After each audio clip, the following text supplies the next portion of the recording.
All right, so Tojima Wants to be a Kamen Rider episode 3. Once again, the show continues to be really fun to tune into week to week, and episode 3 was the episode where we're slowly learning about new characters that get introduced, but also the lore in the world is sort of being set up with everything going around them, and I'm sure that's going to get introduced more as the show goes on. So it looks like we're still in the introduction arc of this show, and I'm sure we'll learn more about the new characters that are going to show up later down the line that were introduced in this week's episode. So last week's episode had that cliffhanger where the guy turned into the shocker combatant, and you've got the Yakuza guy like on his hands and knees admiring the guy, but he just gets punted and knocked the fuck out by the shocker combatant. And this is where Tojima and Yuriko arrive on the scene. You get them both transforming. Yuriko with all the jiggle physics that is jiggly and physic, which is crazy with the jiggles that they do with her. But they go to confront this shocker guy, and Tojima's like freaking out because he's like, oh my god, it's Shocker, it's the real deal, because, you know, he loves Kamen Rider so much. And he goes to throw a punch at the guy because he knows if this guy can take the punch, then he's the real deal. So the combatant is able like to take the punch, even though he's knocked back by like Tojima's like giant strength, but he does an uppercut on Tojima and Tojima gets knocked back. Now, there are other things going on in this episode, like the streamer guy gets like grabbed by someone. Not entirely sure what happens to him. I don't know if they're dead or they got kidnapped by someone that turned into like a kaijin. Not entirely sure. But that's another thing we see in this episode, where when the shocker guy is defeated by Yuriko and Tojima, we've got this mysterious guy showing up who transforms into a kaijin, where it looks like he's turning into the Spider-Man kaijin because he's got these giant fangs coming out. He's got these bug eyes, fur around the mouth, so it looks like he's transforming into one of them. So after that, you then have this scene where they go to this cafe, and the two have this back and forth between, with each other, with Yuriko and Tojima.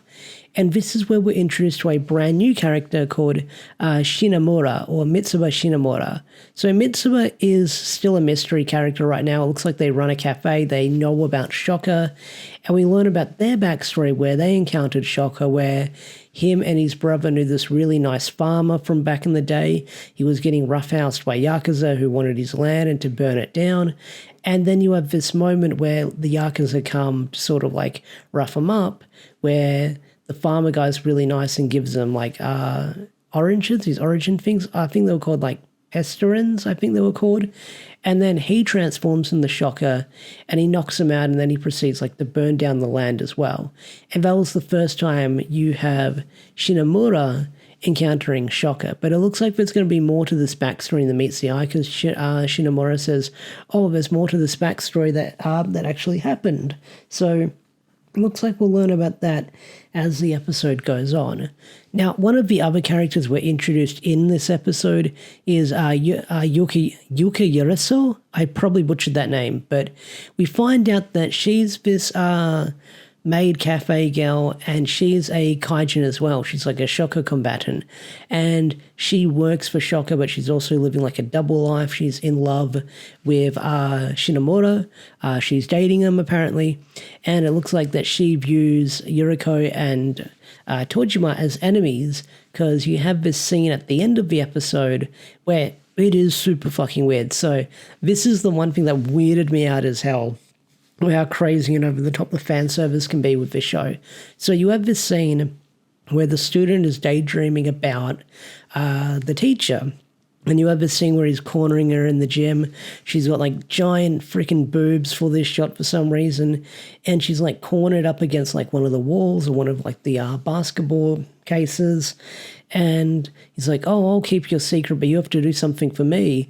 And she's like, oh, what is that? And he's like, you have to do all kinds of stuff to me, but he blurts it out loud. So you kind of knew where that fantasy was going, which is really fucked up, that the kid was thinking that, because that could have got really bad really fast. But yeah, that is insane.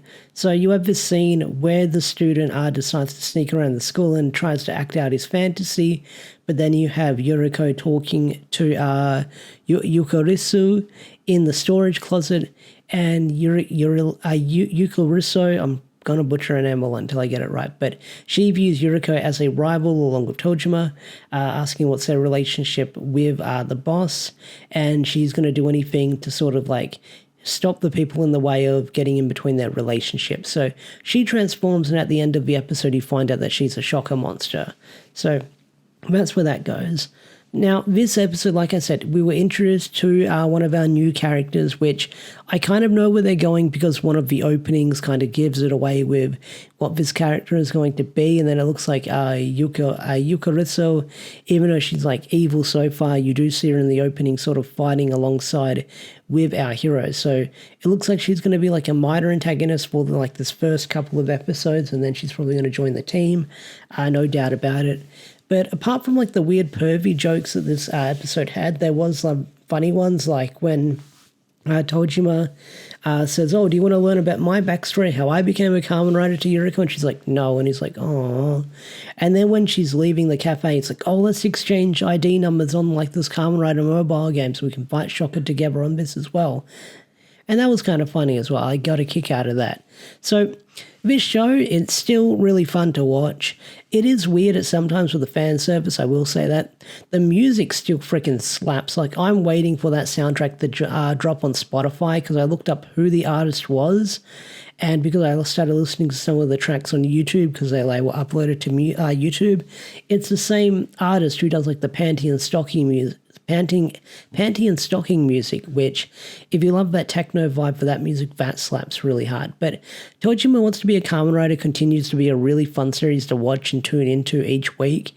I really hope the manga gets localized in the nearby future. I don't know if anyone's going to pick it up in the nearby future. If they do, I get the feeling that it probably won't be in volume form. I get the feeling like one of those companies is going to pick it up and they'll probably do it in like, I don't know, the omnibus or the deluxe edition where it's like 3 volumes in one so that way they can catch up or something like that. Kind of like what they did with the Villain Saga manga where they were sort of like omnibuses because like that manga was like so behind when it got localized where it was like 2-in-1 volumes, and then now you've got the ultra like deluxe editions of like Vinland Saga, like the Berserk books, which I need to pick up eventually. But enough about that. That's getting on a tangent. But Tojima Wants to be a Kamen Rider. It continues to be a lot of fun. I do wonder what they're setting up moving forward with this Shocker stuff, because if there's like Shocker grunts out there and Shocker monsters, I do wonder if like the actual leader of Shocker is out there in this world, and if that's the case, that's going to be really interesting to see where the series is going to go. But overall, I'm really enjoying Tojima Wants to be a Kamen Rider. Episode 3 was really fun, and we'll see where it's going to go with episode 4 that is titled Who is the Strongest Kamen Rider? So that looks like it's going to be a really fun episode. So with that said, I will catch you guys later. Peace out. Take care. Bye.